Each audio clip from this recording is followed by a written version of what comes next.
और इस वक्त हमारे साथ एआईएम प्रमुख असदुद्दीन ओवैसी साहब हैं। असदुद्दीन ओवैसी जी, बहुत बहुत स्वागत जी न्यूज पर। हिजाब विवाद जिसे लेकर ये उम्मीद जताई जा रही थी सुप्रीम कोर्ट के फैसले के साथ इस पर लगेगा विराम, लेकिन स्प्लिट वर्डिक्ट, उसके बाद सवाल ज्यादा है और जवाब कम। जी मैडम, सुप्रीम कोर्ट के स्प्लिट वर्डिक्ट के बाद आपको लगता है सवाल ज्यादा है और जवाब कम मिले? कट गया टिक बोल कट गया। Mister Owaisi, can you hear me sir? Asaduddin Owaisi, क्या आप मुझे सुन पा रहे हैं?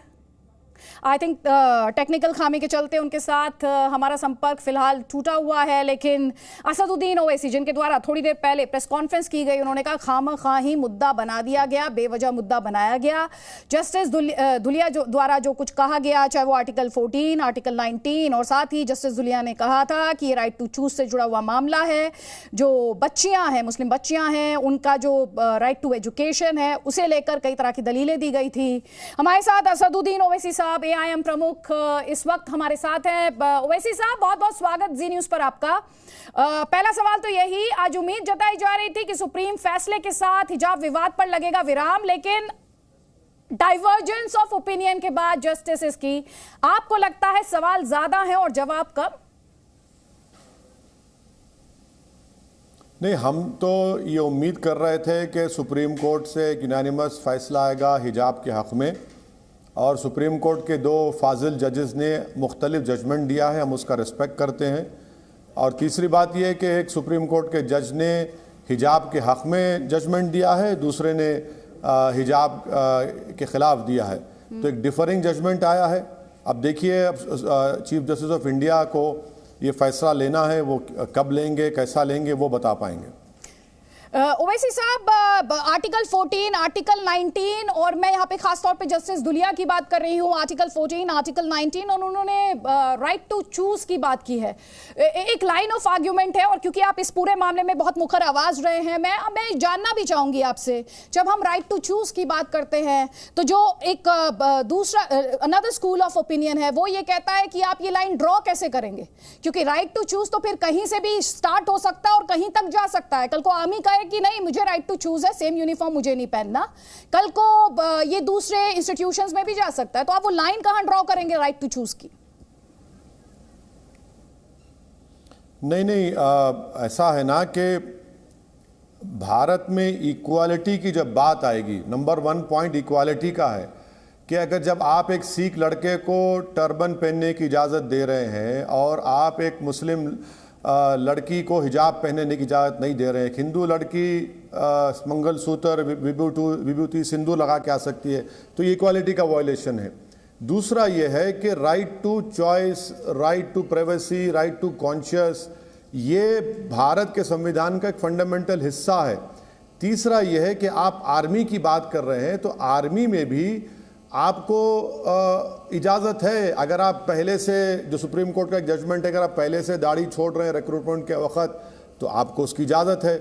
मगर यहाँ पर मसला स्कूल को जाने वाले बच्चियों का है, और उनको ये कहना कि आप हिजाब नहीं पहन सकती, जो कर्नाटका की बीजेपी की सरकार ने एक जियो निकाला, अचानक वो जियो निकाला, जिसको एक जज ने कहा कि गलत है, एक जज ने उसकी तायीद की। जी, लेकिन अभी आपने जिक्र किया कि हिंदू बच्चियां जो हैं वो सिंदूर लगा कर जा सकती हैं, आपने कौन से सरकारी स्कूल में देखा है? मैं बहुत से स्कूल में देखा है। अच्छा, आपके सवाल का जवाब मैं आपको बोल देता हूं। आप ही के चैनल पर आपने दिखाया था कि कर्नाटका के एक मंत्री ने कहा था कि अगर कोई स्कूल का हेडमास्टर किसी हिंदू लड़की को अगर वो सिंदूर या विभूति या मंगलसूत्र पहनकर आती है, उसको रोकेगा तो हम एक्शन लेंगे। कर्नाटका के सरकार मंत्री का मीडिया को रिपोर्टेड स्टेटमेंट है, उन्हीं का स्टेटमेंट है। बताइए अब उसके ऊपर क्या बोलेंगे आप लोग? नहीं सर, आप एक स्टेटमेंट को कोट कर रहे हैं, मैं आपसे कह रही हूँ ग्राउंड में, और मैं आपसे फिर वो जो एक और सवाल जो आपसे बार बार पूछा जा रहा है। नहीं, सुनिए, ग्राउंड में भी है मैडम, ग्राउंड में हम देख रहे हैं, जमीन पर भी हम देख रहे हैं कि टर्बन पहनने की इजाजत है, मंगलसूत्र पहनने की इजाजत है, सिंदूर पहनने की, और पहन कर आते हैं, और मुझे उस पर कोई इख्तलाफ नहीं है, बिल्कुल नहीं है, क्योंकि वो उनका रिलीजन का हिस्सा है। हम ये कह रहे हैं कि जब आप ये सब अलाउ कर रहे हैं, दूसरे को क्यों अलाउ नहीं कर रहे हैं? तो कहा जाता है नहीं उनका राइट टू चॉइस है, तो मेरा राइट टू चॉइस खत्म हो गया क्या? कहा जाता है नहीं उनका राइट टू कल्चर है, तो मेरा राइट टू कल्चर खत्म हो जाता है क्या? कहा जाता है कि उनके लिए राइट टू प्राइवेसी, तो मेरे लिए खत्म हो जाता है क्या राइट टू प्राइवेसी? यही तो हमारी बहस है, यही तो हमारा डिमांड है। नहीं, लेकिन आप असेंशियल रिलीजियस, जब आप मुझसे बेहतर जानते हैं सर, आप खुद एक बैरिस्टर हैं, जब हम सिखों की टर्बन की बात करते हैं तो हम उसे असेंशियल रिलीजियस प्रैक्टिस माना गया है सर। हिजाब को तो अदालत ने नहीं माना है, कर्नाटक हाई कोर्ट ने नहीं माना था कि एसेंशियल रिलीजियस प्रैक्टिस है। तो उस पर आप क्या कहेंगे? तो देखिए, अभी मैं जजमेंट पढ़ रहा हूं, क्योंकि 209 पेजेस का जजमेंट है।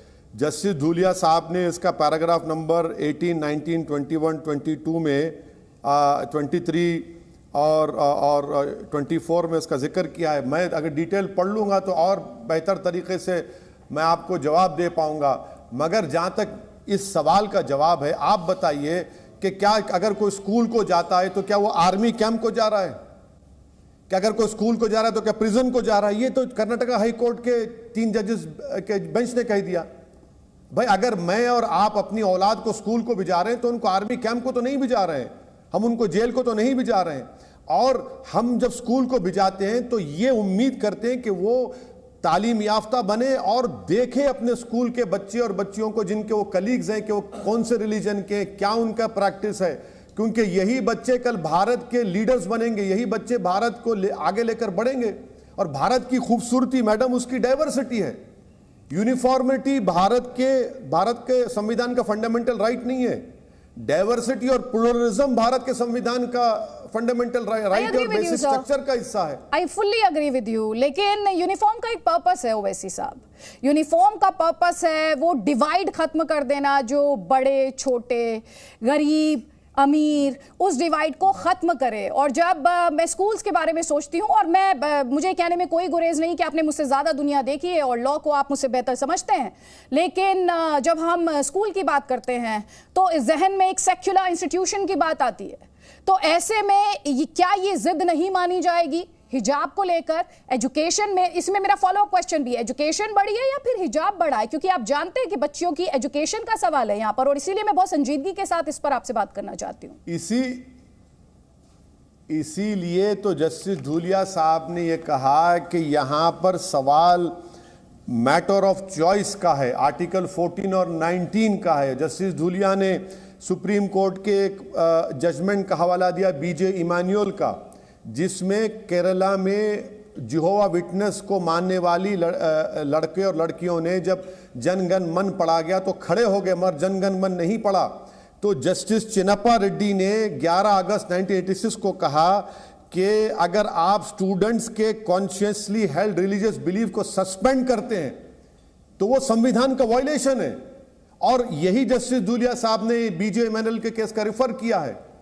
तो इसीलिए मैं कह रहा हूं कि जब मैं अपने बच्चों को स्कूल को भिजाता हूं तो उनका fundamental right to choice, right to privacy, right to conscious school की गेट पर नहीं खत्म हो जाता है, वो बरकरार रहता है और उसी के तहत उनको पहनना है। और अगर कोई हिजाब पहनकर लड़की जा रही है तो किसके राइट को वो छीन रही है? मुझे बताइए। किसी के राइट को छीन तो नहीं रही है, वो खुद पहन रही है। और अगर हिजाब पहनकर जा रही है तो उसके दिमाग पर कोई हिजाब नहीं है, उसका एक बिलीफ है, उसका कॉन्शियस डिसीजन है, उसका एक कल्चर का हिस्सा है, जो भारत के संविधान में अनफेटर्ड राइट है, right to culture, right to choice. नहीं, लेकिन फिर सवाल ये भी उठेगा ना असदुद्दीन ओवैसी जी कि एजुकेशन बढ़ी है कि हिजाब बढ़ा है? क्या ये जिद है? देखिए, जस्टिस धूलिया साहब ने सही कहा है कि उनके दिमाग में जो फोरमोस्ट सवाल ये था कि एक बच्ची के एजुकेशन को मुतासिर नहीं होना चाहिए। उन्होंने ये भी हवाला दिया कि वो हमारे भारत के सेमी रूरल और अर्बन इलाकों में, रूरल इलाकों में बहुत सी बच्चियों को स्कूल जाने से पहले अपना घर का काम करके स्कूल को जाना पड़ता है। तो उनका सही फैसला है। भाई, आप क्यों तालीम को, क्यों एजुकेशन को रोक लगा रहे हैं सिर्फ हिजाब के नाम पर? नहीं, यही मेरा भी पॉइंट है कि एजुकेशन सर्वोपरि है, लेकिन उस पर हिजाब हावी क्यों होता जा रहा है Asaduddin Owaisi ji? Exactly that is what is my question.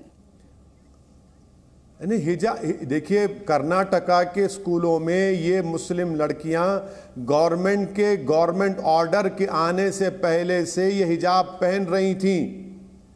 ये नहीं है कि अभी शुरू हुआ, पहन रही थी, और उनका ये राइट टू चॉइस है, उनका एक कॉन्शियस डिसीजन है, उसको और आपको और हमको रेस्पेक्ट करना है।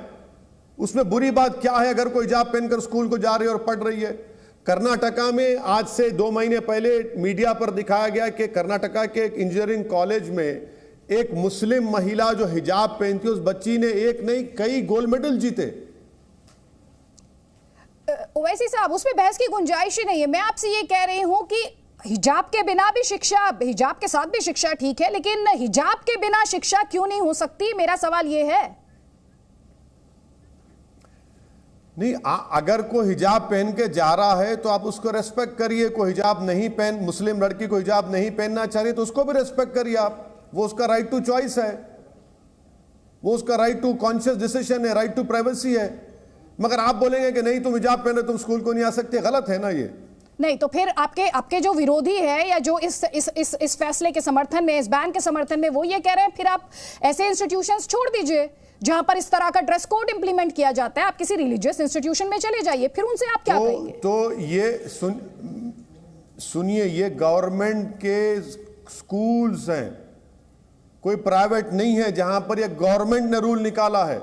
और गवर्नमेंट का कोई रिलीजन नहीं होता है भारत के संविधान के तहत। गवर्नमेंट जो होती है वो सब रिलीजन को सेलिब्रेट भी करती है, उनको भी सेलिब्रेट करती है। जो किसी रिलीजन को नहीं मानता, किसी अल्लाह को नहीं मानता, किसी भगवान को नहीं मानता, वो बराबर का नागरिक है। प्राइवेट स्कूल का मामला अलग है, ये तो गवर्नमेंट स्कूल है।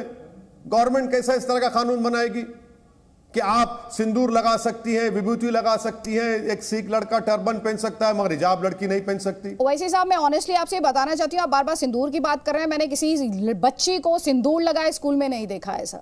आप मुझसे ये दावा कर रहे हैं तो कॉलेज में तो देखा होगा ना। कॉलेज ठीक है सर, स्कूल में यूनिफॉर्म क्यों रखी गई? वापस मैं फिर उसी सवाल पर लौटूंगी कि स्कूल में यूनिफॉर्म यूनिफॉर्मिटी के लिए है ना सर।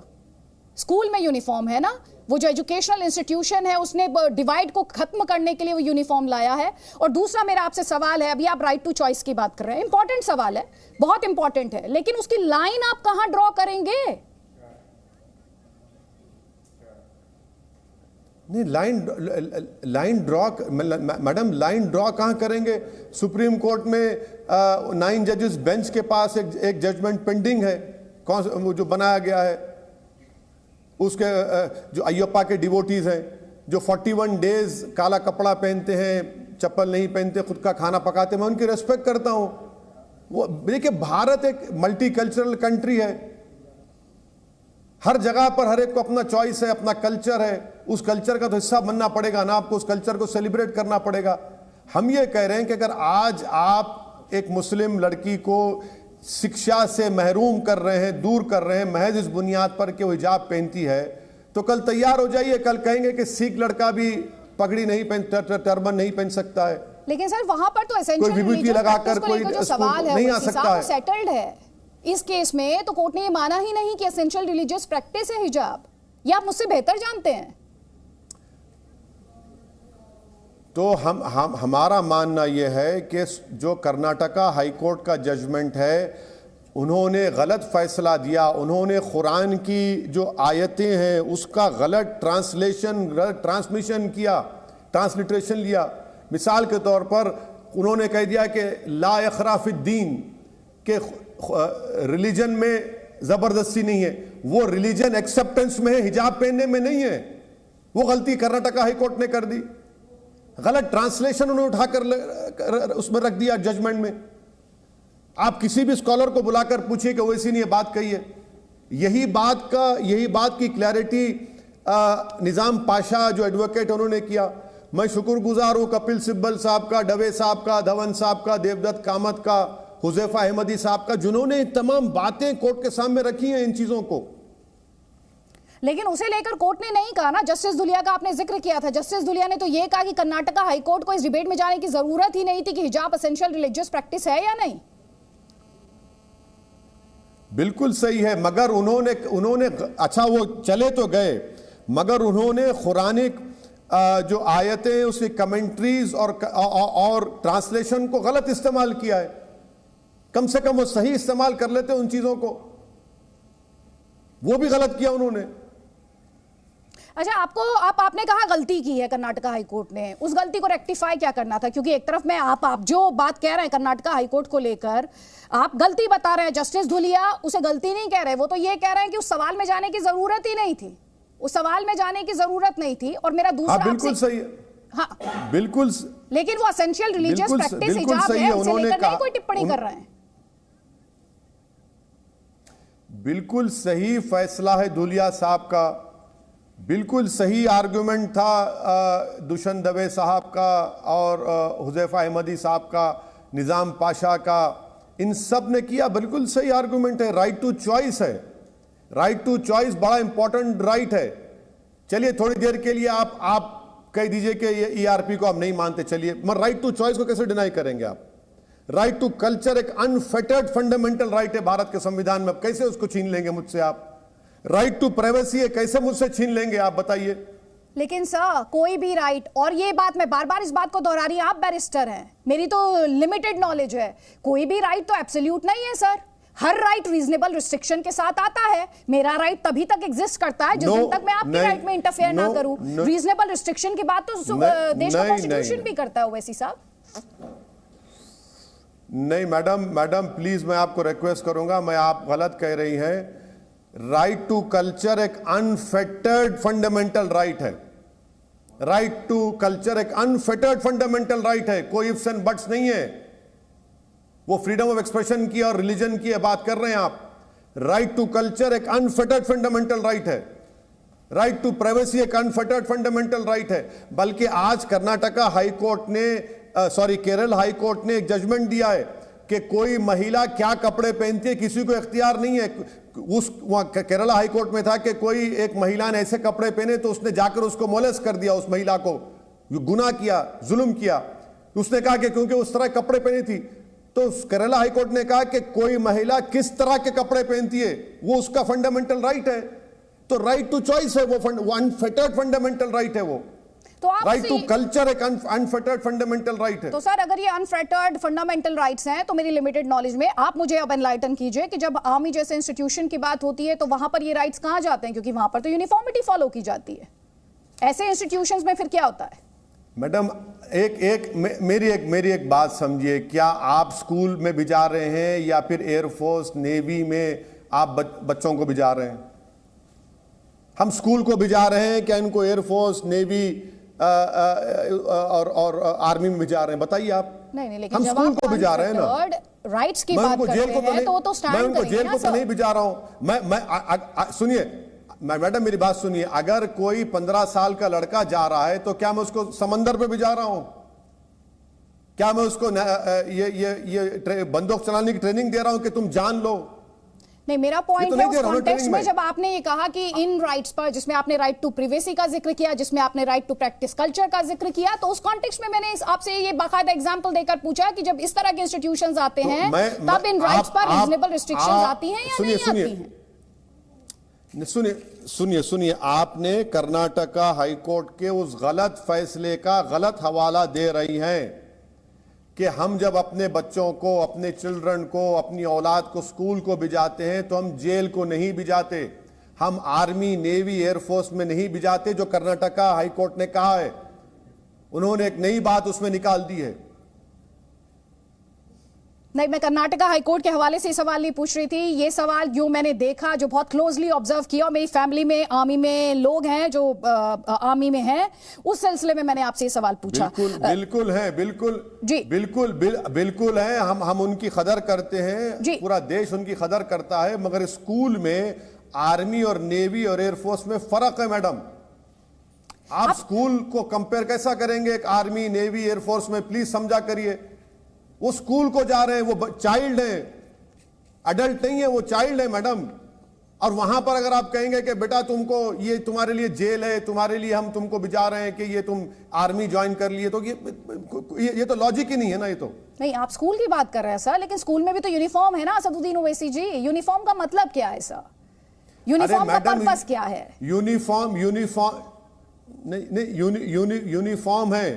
भारत के संविधान में यूनिफॉर्मिटी फंडामेंटल राइट नहीं है madam, freedom of religion fundamental right है। भारत के संविधान में यूनिफॉर्मिटी बेसिक स्ट्रक्चर का हिस्सा नहीं है, प्लूरलिज्म और डाइवर्सिटी भारत के संविधान के बेसिक स्ट्रक्चर का हिस्सा है। इक्वालिटी का मतलब यह नहीं है कि डाइवर्सिटी को हटा देंगे आप। लेकिन सर ये समझने इक्वालिटी की किस जरूरत है कॉन्टेक्स्ट हमको। में है ओवैसी साहब? इक्वालिटी किस कॉन्टेक्स्ट में है? Gender to gender, person to person? सुनिए, इक्वालिटी इस कॉन्टेक्स्ट में यह है कि अगर कोई सिख लड़का टर्बन पहनकर आ रहा है, कोई हिंदू लड़की विभूति लगा के आ रही है और एक मुस्लिम लड़की हिजाब नहीं पहन रही है, तो दूसरे लड़कियां ये समझेंगे कि ये मुस्लिम लड़की हमसे कमतर है और उसका फ्रीडम ऑफ रिलीजन में उसको ये पहनने की इजाजत नहीं है। क्या हम ये चाहते हैं? आपको ये डर क्यों लग रहा है कि कमतर बच्चे समझा कल जाएगा? भारत के लीडर बनेंगे। नहीं, आपको ये क्यों लग रहा है कि बिल्कुल उसे समझा कमतर जाएगा, समझा क्योंकि जाएगा? जब वो नहीं पहन रही है, हिजाब नहीं पहन रही तो है, उसका राइट टू चूज है। कोई Right to टर्बन choice पहन रहा है, उसका। कोई विभूति लगा के आ रही है। सर राइट टू चॉइस है उसका। अगर वो दूसरे हिजाब religion नहीं के पहन रही, जो आप practices अभी को allow मुझे किया बता जा रहे रहा हैं है। सर कि उसे कमतर आका जाएगा बच्ची को, क्यों आका जाएगा कमतर? क्यों समझेगा कोई कमतर? और हम रिलीजियस सिंबल्स को क्यों हावी होने दे रहे हो ओवैसी साहब? जी मुझे पता है आपको जाना है। मेरा ये जो सवाल है, इस सवाल का आप अगर जवाब दे दे सर। सुनिए, एक मिनट मेरी बात सुन लीजिए। सारी दुनिया ने देखा कि एक मुस्लिम महिला लड़की हिजाब पहनकर मोटरसाइकिल चलाकर आ रही है, अपने कॉलेज में आती है, मोटरसाइकिल को रखकर स्टैंड लगाती है क्योंकि उसको दबाव डाला जा रहा है। और उसको कौन घेर रहा है? जो गेरवा रंग के शॉल पहने हुए मॉब की शक्ल में उस लड़की को घेर कर उसको अब्यूज कर रहे हैं। कौन कर रहा है? कौन गेरवा रंग के शॉलों को बांट रहा था कर्नाटका में स्कूलों में? क्या आरएसएस बीजेपी नहीं बांट रही थी? यह पूरी कंट्रोवर्सी शुरू क्यों हुई? क्योंकि बीजेपी ने उसको शुरू किया, आरएसएस ने इसको शुरू किया। तो क्यों शुरू किया है कंट्रोवर्सी? आपको क्या लगता है बीजेपी आरएसएस ने क्यों शुरू की है हिजाब पर कंट्रोवर्सी आपके मुताबिक? इसलिए शुरू किया क्योंकि वो नफरत की राजनीति पर भरोसा करते हैं। इसलिए शुरू किया कि वो भारत के मल्टीकल्चरलिज्म को, प्लूरलिज्म को, डाइवर्सिटी को नफरत करते हैं। इसीलिए उन्होंने शुरू किया। वो तो सिर्फ फंडामेंटल राइट्स की बात नहीं करते, वो तो सिर्फ ड्यूटीज की बात करते हैं। मैडम मुझे इजाजत दीजिए। बहुत मैडम बहुत शुक्रिया Asaduddin Thank you. Owaisi ji, Zee news से बात करने के लिए और जी न्यूज के सवालों के जवाब देने के लिए। लेकिन सुप्रीम कोर्ट का फैसला जो कि स्प्लिट वर्डिक्ट रहा, उसके बाद असदुद्दीन ओवैसी ये कह रहे हैं पूरी कंट्रोवर्सी जो है ये पॉलिटिकली मोटिवेटेड है। सीधे तौर पर वो कटघरे में बीजेपी और आरएसएस को यहां पर खड़ा कर रहे हैं।